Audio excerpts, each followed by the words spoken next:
നമസ്കാരം. പശ്ചിമേഷ്യയിലെ യുദ്ധഭൂമിയിൽ ഇറാനും ലബനനുമെതിരെ ഇസ്രായേൽ നടത്തുന്ന ആക്രമണങ്ങൾ സർവ്വസീമകളും ലംഘിച്ച് മുന്നേറുന്നതിനിടയിലാണ് അന്താരാഷ്ട്ര രാഷ്ട്രീയത്തിൽ അപ്രതീക്ഷിതമായിട്ടുള്ള ചില മാറ്റങ്ങളൊക്കെ തന്നെ ദൃശ്യമാകുന്നത്.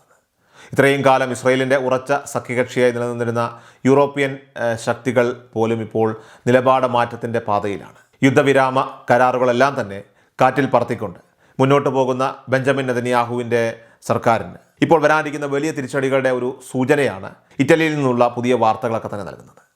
സമാധാന ചർച്ചകൾക്ക് യാതൊരു വിലയും നൽകാതെ സൈനിക നടപടികൾ തുടരുന്ന ഇസ്രായേലിനെതിരെ ശക്തമായ നയതന്ത്ര സമ്മർദ്ദം രൂപപ്പെട്ടു വരികയാണ് എന്നതിൻ്റെ തെളിവ് കൂടിയാണ് ഇത് വ്യക്തമാക്കുന്നത്.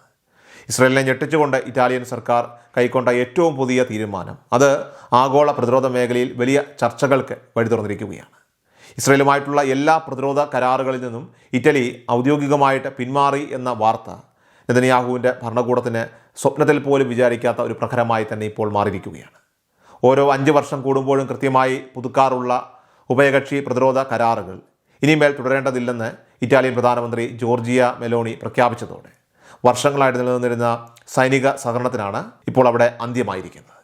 കേവലം ഒരു കരാർ റദ്ദാക്കൽ എന്നതിലുപരിയായിട്ട് യൂറോപ്പിലെ ഒരു പ്രധാന ശക്തി ഇസ്രായേലിനെ പരസ്യമായിട്ട് കൈവിടുന്നു എന്ന രാഷ്ട്രീയ സന്ദേശമാണ് ഇപ്പോൾ ഇതിലൂടെ പുറത്തു വരുന്നത്. പശ്ചിമേഷ്യയിൽ നിലവിലെ സംഘർഷാവസ്ഥയ്ക്കൊപ്പം ലബനനിൽ കഴിഞ്ഞ ദിവസങ്ങളിൽ അരങ്ങേറിയ ചില നിർണായക സംഭവങ്ങളാണ് ഇറ്റലിയെ ഇത്തരമൊരു കടുത്ത തീരുമാനത്തിലേക്ക് ഇപ്പോൾ നയിച്ചിരിക്കുന്നത്.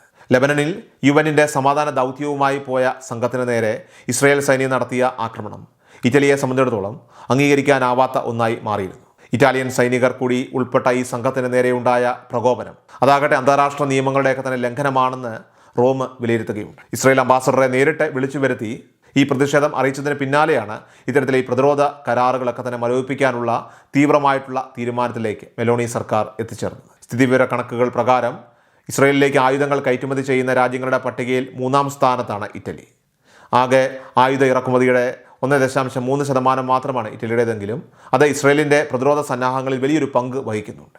പ്രത്യേകിച്ചും സൈനിക ഉപകരണങ്ങൾ, അതോടൊപ്പം തന്നെ പരിശീലനം, വിവരസാങ്കേതിക വിദ്യ, ഗവേഷണം എന്നീ മേഖലകളിൽ ഇരു രാജ്യങ്ങളും തമ്മിലുള്ള ആഴത്തിലുള്ള ബന്ധമാണ് ഉണ്ടായിരുന്നത്. 2006 മുതൽ തുടർച്ചയായിട്ട് പുതുക്കിക്കൊണ്ടിരുന്ന ഈ സഹകരണം പെട്ടെന്ന് അവസാനിപ്പിക്കുന്നത് ഇസ്രായേലിൻ്റെ ദീർഘകാല സൈനിക ഗവേഷണ പദ്ധതികളെയും പരിശീലന പരിപാടികളെയും ദോഷകരമായിട്ട് ബാധിക്കുമെന്ന് പ്രതിരോധ വിദഗ്ധർ തന്നെ ഇവിടെ ചൂണ്ടിക്കാട്ടുന്നു. ചരിത്രപരമായി നോക്കിയാൽ ഇറ്റലിയും ഇസ്രായേലും തമ്മിൽ സാംസ്കാരികമായും രാഷ്ട്രീയമായും വലിയ ഇഴയടപ്പമുള്ള ബന്ധമാണ് നിലനിന്നിരുന്നത്.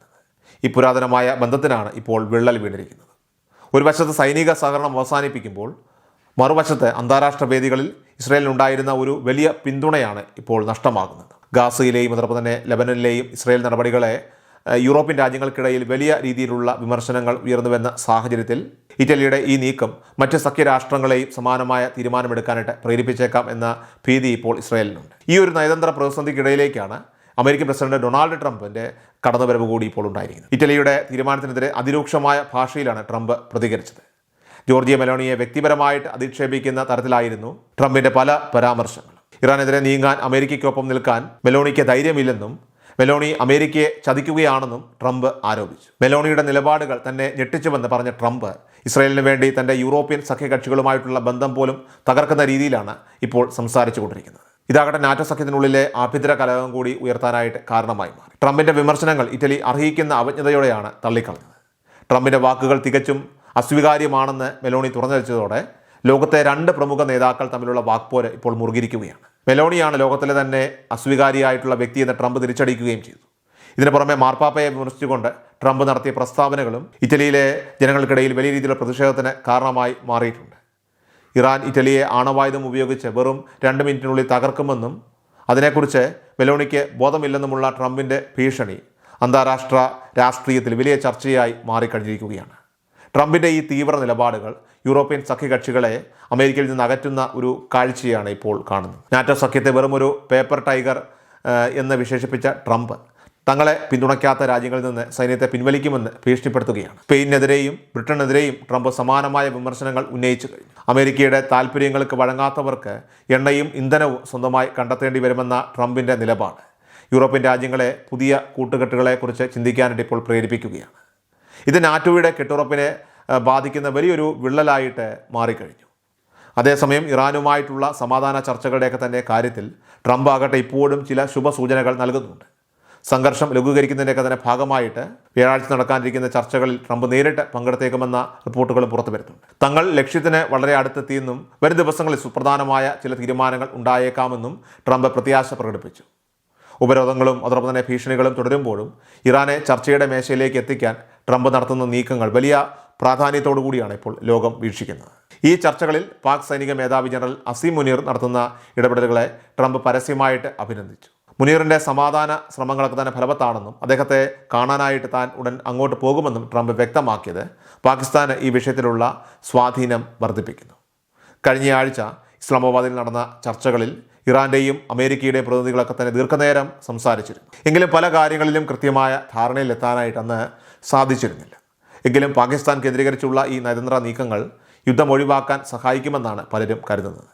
ഇസ്ലാമാബാദിൽ നടന്ന ആദ്യഘട്ട ചർച്ചകൾ പരാജയപ്പെടാൻ പ്രധാന കാരണം യുറേനിയം സമ്പുഷ്ടീകരണം സംബന്ധിച്ച തർക്കങ്ങൾ തന്നെയായിരുന്നു. അടുത്ത 20 വർഷത്തേക്ക് യുറേനിയം സമ്പുഷ്ടീകരണം ഇറാൻ പൂർണ്ണമായും മരവിപ്പിക്കണമെന്നായിരുന്നു അമേരിക്കയുടെ കർശനമായിട്ടുള്ള ആവശ്യം. എന്നാൽ ഇത് തങ്ങളുടെ പരമാധികാരത്തിന്മേലുള്ള കടന്നുകയറ്റമാണെന്ന് ഇറാൻ വാദിക്കുകയുണ്ടായി. 5 വർഷം വരെ മാത്രം ഇത്തരമൊരു നിയന്ത്രണം ഏർപ്പെടുത്താം എന്നതായിരുന്നു ഇറാൻ്റെ നിലപാട്. ഈ സമയപരിധിയിലെ വലിയ വ്യത്യാസമാണ് 21 മണിക്കൂർ നീണ്ട ചർച്ചകൾ ഫലമില്ലാതെ അവസാനിക്കാനായിട്ട് ഇടയാക്കിയ പ്രധാന ഘടകം. ആണവ വിഷയത്തിന് പുറമെ ഹോർമുസ് കടലിടുക്കിലെ നിയന്ത്രണങ്ങൾ ഒഴിവാക്കുന്നതിനെക്കുറിച്ചും ചർച്ചകളിൽ തർക്കങ്ങളൊക്കെ തന്നെ ഉണ്ടായിട്ടുണ്ട്. ഇറാൻ തങ്ങളുടെ അധീനതയിലുള്ള ഹോർമുസ് കടലിടുക്കിലെ തടസ്സങ്ങൾ നീക്കണമെന്നും യുദ്ധം മൂലമുണ്ടായ നാശനഷ്ടങ്ങൾക്ക് മതിയായ നഷ്ടപരിഹാരം നൽകണമെന്നും അമേരിക്ക ആവശ്യപ്പെട്ടു. എന്നാൽ ഇതിന് തയ്യാറാകാതിരുന്ന ഇറാൻ അമേരിക്കയുടെ ഉപരോധം നിയമവിരുദ്ധമാണെന്ന് തിരിച്ചടിച്ചു. പരസ്പരം അങ്ങനെ പഴിചാരിയും വിട്ടുവീഴ്ചകൾക്ക് തയ്യാറാകാതെയും ഒക്കെ തന്നെ ഇരുപക്ഷവും പിരിഞ്ഞതോടുകൂടി പശ്ചിമേഷ്യയിലെ സമാധാനം വീണ്ടും ചോദ്യചിഹ്നമായി തന്നെ മാറിയിരിക്കുകയാണ്. അമേരിക്കൻ ഉപരോധത്തെ വെല്ലുവിളിച്ചുകൊണ്ട് ഹോർമുസ് കടലിടുക്കിലൂടെയുള്ള കപ്പൽ ഗതാഗതം സജീവമായിട്ട് തുടരുന്നു എന്നതാണ് ഇറാൻ്റെ അവകാശവാദം. ഉപരോധത്തിൻ്റെ ആദ്യ ദിവസങ്ങളിൽ തന്നെ ഇറാനുമായിട്ട് ബന്ധമുള്ള 5 വലിയ കപ്പലുകൾ അമേരിക്കൻ സേനയുടെ കണ്ണു വെട്ടിച്ച് കടന്നുപോയി. ഇതിൽ ചൈനീസ് കപ്പലുകളും പനാമയുടെ പതാക വഹിച്ച കപ്പലുകളുമൊക്കെ തന്നെ ഉൾപ്പെടുന്നുണ്ട്. മുൻപ് അമേരിക്ക കരിമ്പട്ടികയിൽപ്പെടുത്തിയ ടാങ്കറുകൾ പോലും യാതൊരു തടസ്സവുമില്ലാതെ ഹോർമുസ് കടന്നുപോയത് ട്രംപിൻ്റെ ഉപരോധ നയത്തിൻ്റെയൊക്കെ തന്നെ വലിയ നാണക്കേടായിട്ട് മാറിയിരിക്കുകയാണ്. തങ്ങളുടെ ഉപരോധം 100% വിജയമാണെന്ന് അമേരിക്കൻ സൈന്യം അവകാശപ്പെടുമ്പോഴും ഗ്രൗണ്ട് റിപ്പോർട്ടുകളൊക്കെ തന്നെ ഇതിന് വിരുദ്ധമാണ്. ഉപരോധം വെറും സോഷ്യൽ മീഡിയ പോസ്റ്റുകൾ പോലെ പരിഹാസ്യമാണെന്നാണ് ഇറാൻ്റെ നിലപാട്. സോഷ്യൽ മീഡിയയിൽ ബ്ലോക്ക് ചെയ്യുന്നത് പോലെ എളുപ്പമല്ല ഹോർമുസിലെ കാര്യങ്ങളെന്ന് ഇറാൻ ട്രംപിനെ പരിഹസിച്ചു. ചൈനയും റഷ്യയും പോലുള്ള വൻ ശക്തികൾ അമേരിക്കയുടെ ഉപരോധത്തെ പരസ്യമായി തന്നെ തള്ളിക്കളയുന്നത് ഇറാന് വലിയ ആത്മവിശ്വാസം നൽകുന്നുണ്ട്. അമേരിക്കൻ ജനതയെ ട്രംപ് ലോകത്തിന് മുന്നിൽ നാണം കെടുത്തുകയാണെന്ന് അന്താരാഷ്ട്ര മാധ്യമങ്ങളും അഭിപ്രായപ്പെടുന്നു. ഹോർമുസ് കടലിടുക്കിലെ ഉപരോധം പൂർണ്ണമായാൽ ഇറാന് വലിയ സാമ്പത്തിക പ്രത്യാഘാതങ്ങൾ നേരിടേണ്ടി വരും എന്ന കാര്യത്തിൽ തർക്കമില്ല. പ്രതിദിനം 481 കോടി രൂപയുടെ നഷ്ടം ഇറാന് ഉണ്ടായേക്കാം എന്നാണ് കണക്കാക്കപ്പെടുന്നത്. ഇറാൻ്റെ വരുമാനത്തിൻ്റെ ഭൂരിഭാഗവും കടൽ വഴിയുള്ള വ്യാപാരത്തെ ആശ്രയിച്ചായതിനാൽ തന്നെ ദീർഘകാല അടിസ്ഥാനത്തിൽ ഈ ഒരു ഉപരോധം അവരെ വലയ്ക്കുന്നതായിരിക്കും. എന്നാൽ ജാസ്ക് ടെർമിനൽ പോലുള്ള ബദൽ സംവിധാനങ്ങളൊക്കെ തന്നെ വഴി എണ്ണ കയറ്റുമതി തുടരാനായിട്ട് സാധിച്ചാൽ ഇറാൻ ഈ പ്രതിസന്ധിയെ മറികടക്കുന്നതായിരിക്കും. ഏതായാലും വരും ദിവസങ്ങളിൽ ട്രംപ് സ്വീകരിക്കുന്ന നിലപാടുകളും ഇറാൻ്റെ പ്രത്യാക്രമണങ്ങളും ലോകക്രമത്തെ തന്നെ മാറ്റിമറിക്കാൻ പോന്നവയാണ്.